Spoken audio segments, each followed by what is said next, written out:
Ассалаумағалейкем. Мен біршама жақсы салынған парникті алдыда сіздерге көрсетемін деп уәде бергенмін. Ол соның қаңқасы. Бұнда ең көңіл бөлуге тиісті нәрсе, ең аласа жері, яғни жанның өзінің адамға жұмыс жасауға қолайлы болу керек, адамның бойындай болу керек.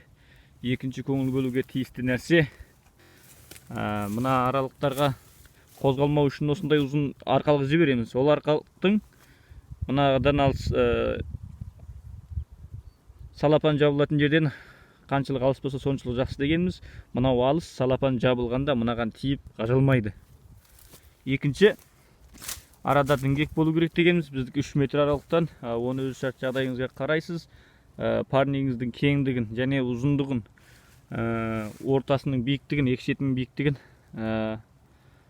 ортасының биіктігін, екі шетінің биіктігіне қарай есептеп шығарып салатын боласыз. Ұзындығында ол өз қалауыңыз бойынша болады. Ең маңыздысы, мына ең аласа жері өте аласа болмау керек, жұмыс жасайтын екі шеті.